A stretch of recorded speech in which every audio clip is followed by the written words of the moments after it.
کی رضا ہیں آپ، اور جب آپ احمد کی رضا ہیں تو دوسری جگہ ہم کو خود ہی پہنچاتے ہیں۔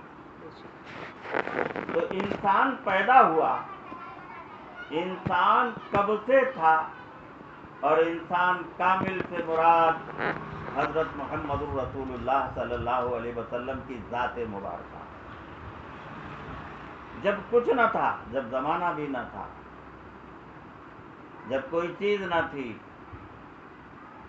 تو اللہ تھا، اور پھر اسی اللہ نے اپنے نور کو ظاہر فرمایا، اور وہ نور جس کو ظاہر فرمایا تو وہ نور اجلت انس سے بلکہ مقام احدیت میں پلا بڑھا، ہر صفت سے نوازا گیا۔ کوئی بھی ایسی صفت نہ تھی جو رسول صلی اللہ علیہ وسلم نے اس کی سیر نہ کی ہو۔ معلوم یہ ہوا کہ ہر صفت کی سیر کرنے والا کون ہے؟ آقا صلی اللہ علیہ وسلم۔ اب ایک بات ہماری سمجھ میں نہیں آتی ہے کہ یا لوگ نہیں سمجھتے ہیں، وہ یہ اللہ کی صفت کا مظہر کون ہے؟ مظہر کون ہے؟ انسان ہی تو ہے، اور وہ انسان ہے کہ جس کے اندر انسانیت ہو، شیطانیت نہ ہو، تو وہ مظہر کس کا ہے؟ کسی صفت کا ہے نا۔ تو بولے گا تو کیا بولے گا؟ وہی بولے گا جس کا مظہر ہے، کہ نہیں؟ وہی بولے گا۔ اگر کچھ کرے گا تو وہی کرے گا نا جس کا وہ مظہر ہے۔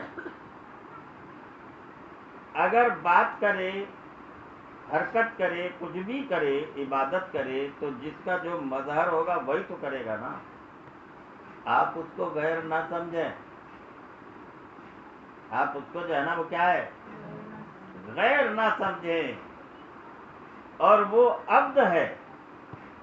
عبد ہے تو کس کا ہے؟ اب یہاں پر آپ جو ہے نا وہ ذرا خوب دماغ لگا کر سمجھ لیں۔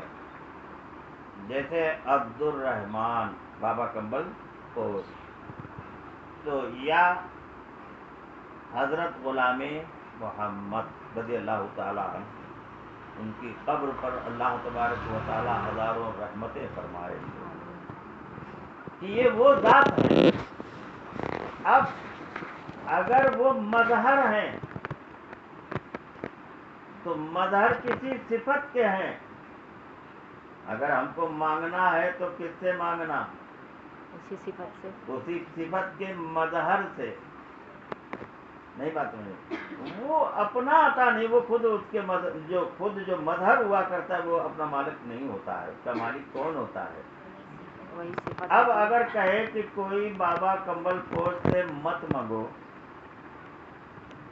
تو معلوم یہ ہوا کہ وہ اس کو کامل علم نہیں ہے۔